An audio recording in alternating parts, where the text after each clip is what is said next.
Last time on Babs Bear Talk. I wanted to see what it did. I caught him in the middle of punch.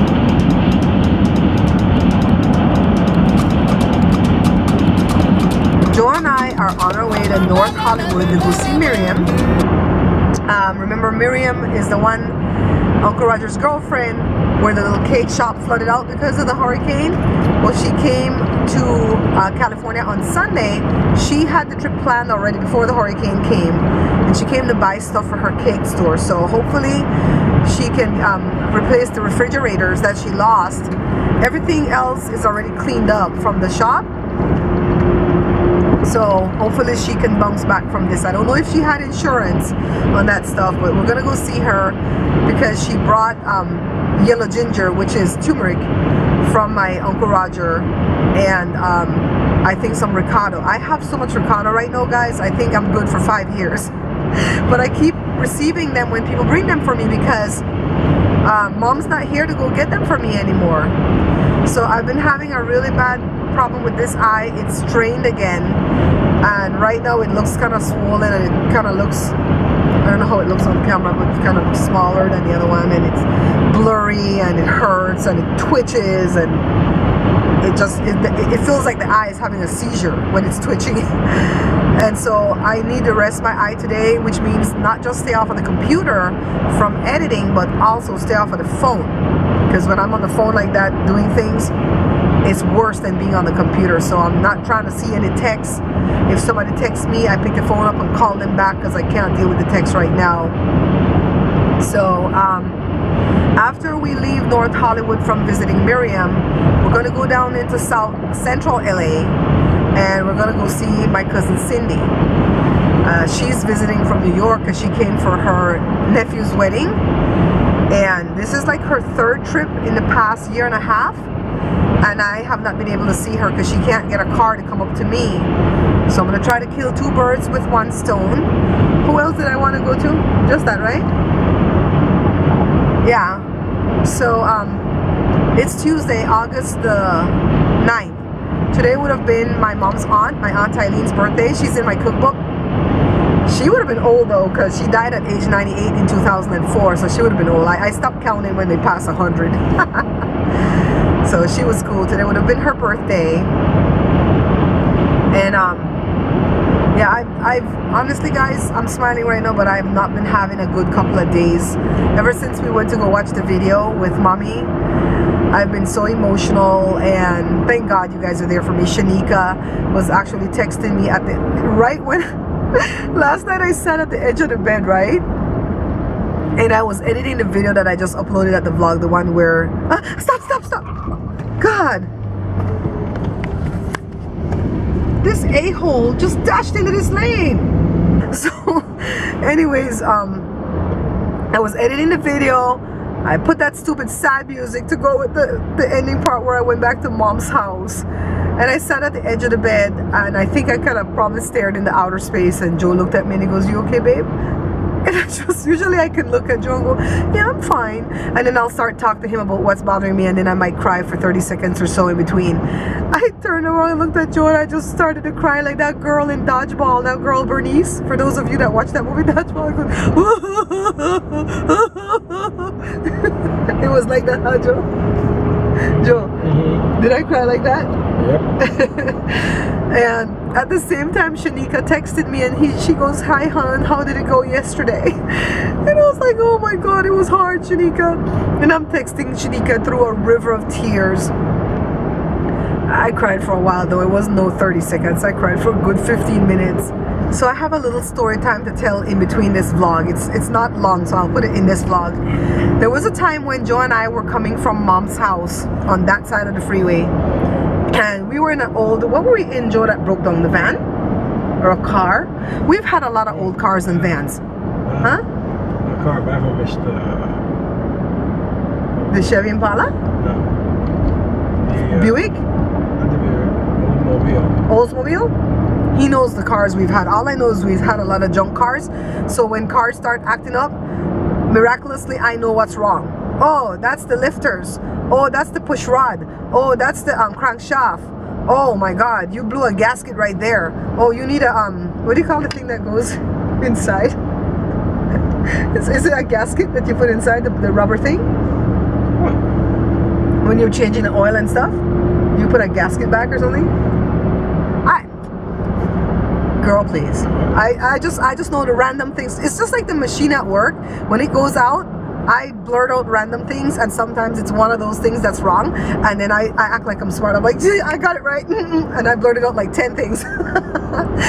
Anyways, we're coming home. It was only the boys. They were young, and the car broke down. And I don't know why Joe doesn't like to stay on the freeway when the car breaks down on the freeway, like to go off to the shoulder.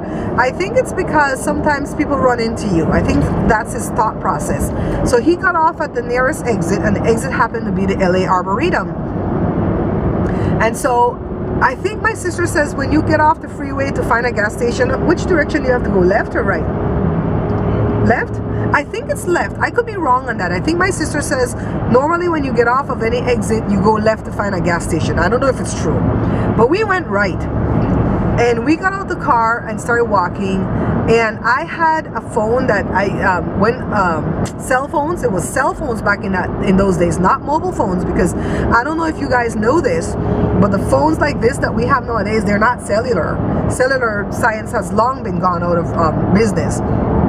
So they work on some other type of network or science or whatever. So, but that back in them days, it was cellular phones, and it was bulky. It looked like the shaver thing that you would use to shave ice, like a block of ice. It was so fat and bulky, like that fat, and you kind of like a satellite radio. That's what it looked like. And I had that phone because Mom gave me that phone, and it was $20 a month on their bill. I used to pay the $20 because I couldn't get a phone in my name. Back in them days, I didn't have any type of credit, let alone good or bad credit. And all I had to use for the month was 20 minutes. There was no texting. There was no using the internet. You know, it's just a phone.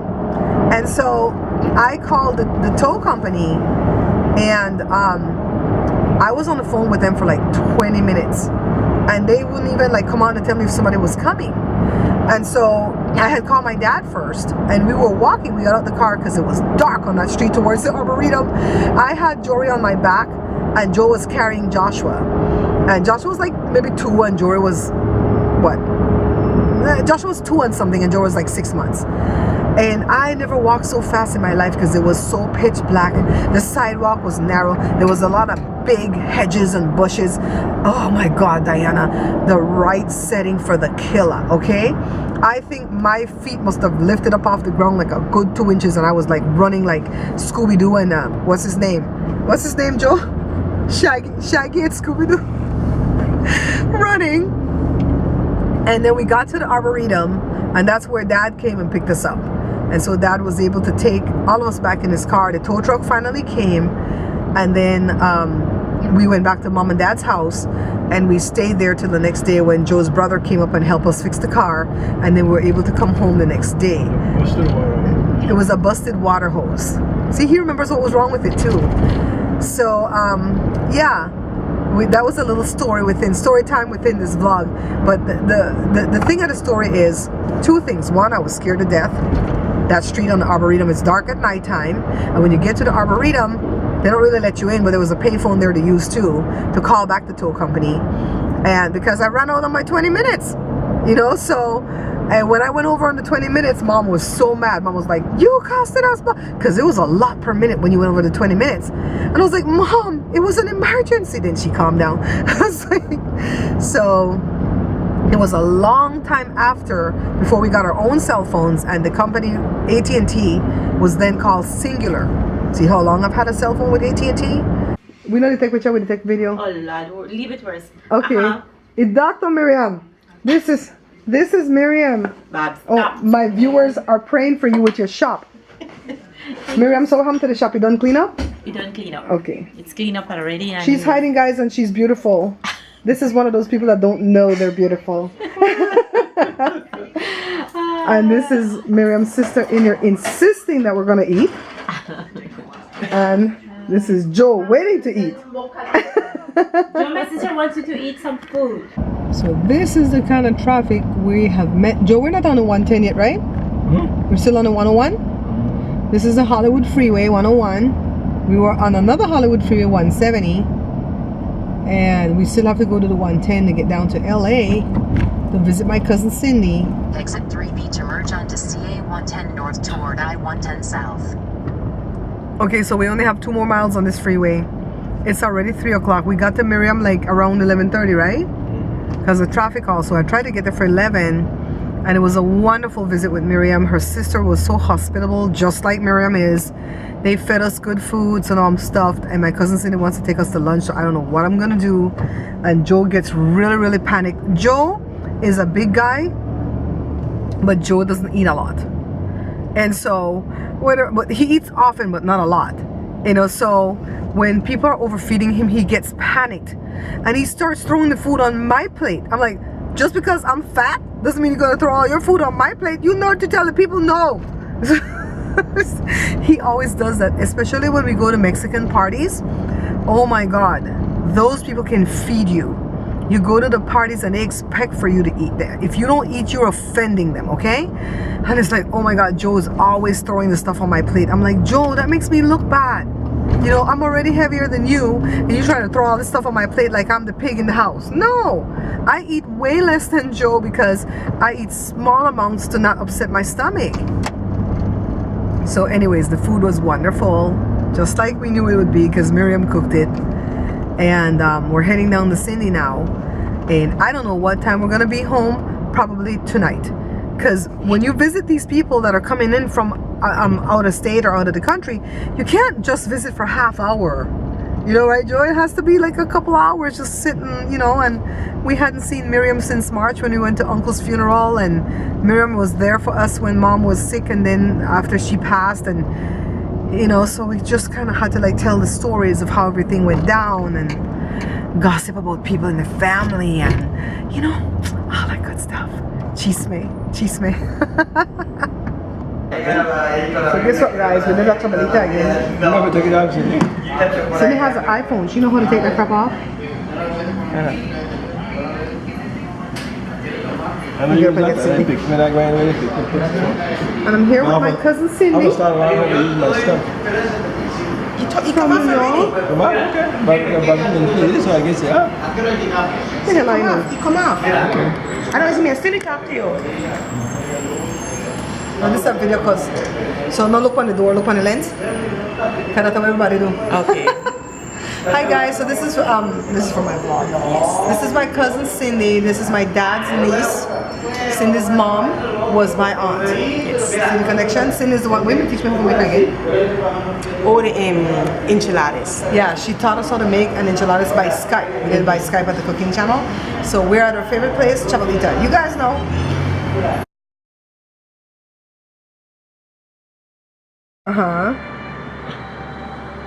Oh, okay. Oh, yeah. I like that. Mm-hmm. And it's cheap. So we took Cindy back to the house. And sat for a little while. Visited. Cindy has a new camera, the Rebel T3i. No, not I have the T3i. She has the T6i. That's an upgrade that I want to do, not in the near future, but in the long run, because my T3i still works very well. But I've come to realize that I don't really know how to work my T3i as well as Cindy knows how to work it.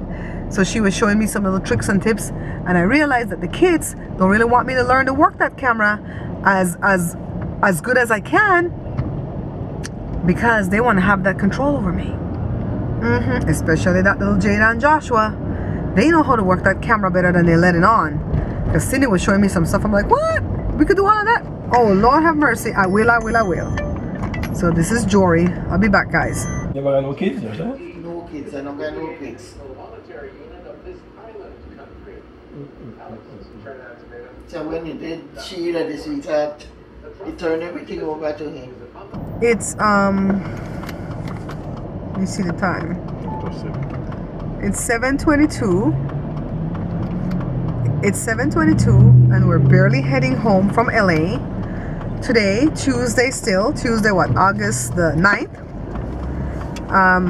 We stopped by just now to visit Joe's mom. I have not seen her since 2010. because remember I told you guys that we were estranged. Well, she's been very kind to me since my mom passed. So Joe asked me after we did all the visits today if I'd go see her, so I went to go see her. She seemed very happy to see the both of us, and we enjoyed the visit. She had a patch on her eye because she just took surgery for cataracts, and so that's how come we're going home this late. Okay, so I've been out of my house since 9 o'clock this morning. This is 12 hours almost, You got Joe. my phone, Yes, I have your phone, baby. This is 12 hours almost that we've been out of the house. So now we're heading home. We're hoping that we are not going to catch a 2-hour ride home because I'm only an hour away from LA, but that's if there's no traffic. So I'm really praying and hoping that we don't find bad traffic at this hour, okay? Because people go home from work some people starting 2:30, 3 o'clock, a lot of people 4 o'clock, and then most people 5 o'clock. So I'm hoping that the crazy fools are already gone and that we can smooth sail. What time did I say it was again? 7:24. 7:24. Yeah. We're getting on at Exposition, right, Joe? So this is LA. Look over there though, guys. Look what Joe got from Miriam yesterday. Where did they get these from? They buy it at the bottom of Costco or something?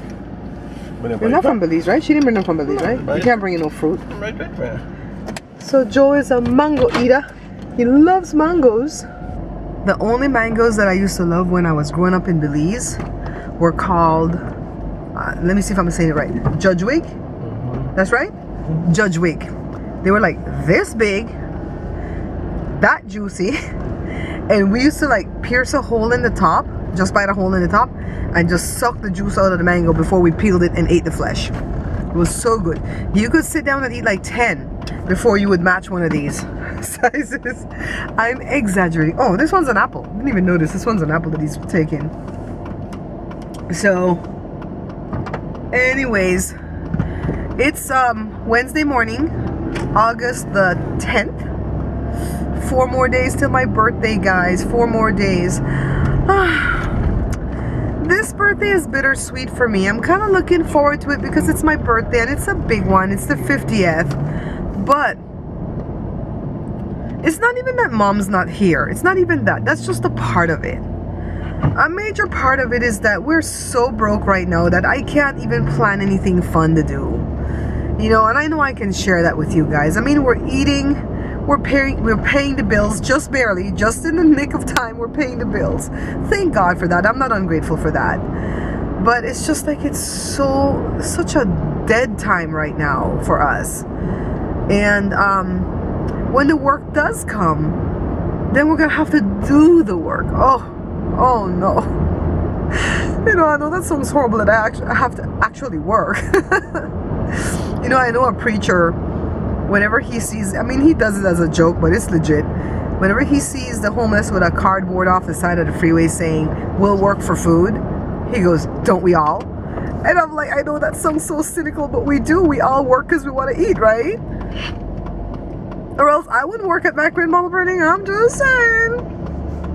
Because it's a lot of laborious work. And half the time I don't get paid to do what I do over there because the money has to go into the household.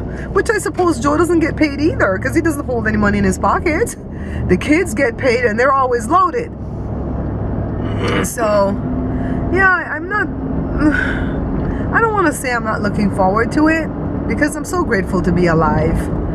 It's just it's a conflict. It's an inner conflict. On top of that, I've got several family members that are trying to pick fights with me because they want to tell you what they want to tell you and you're not supposed to answer back.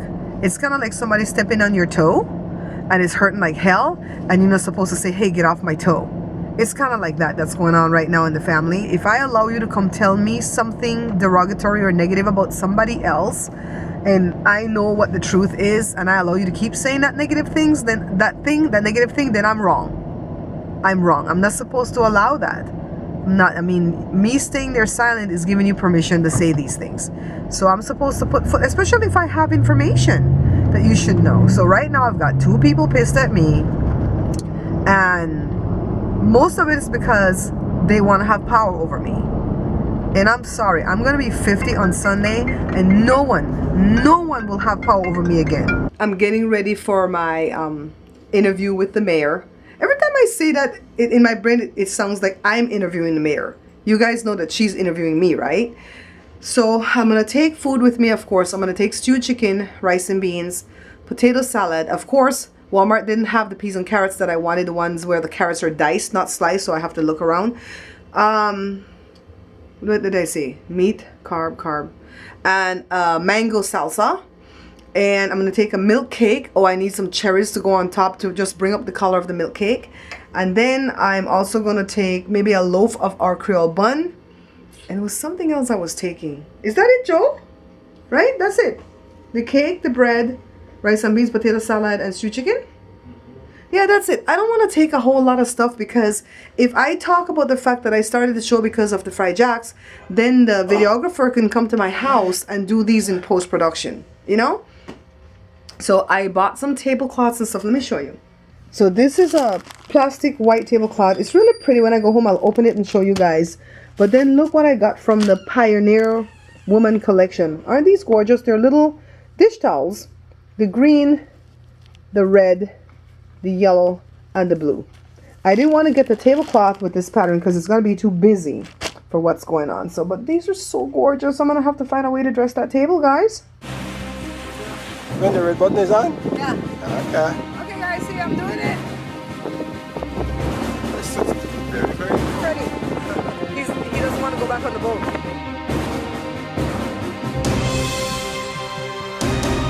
Splash. Splash? Yeah.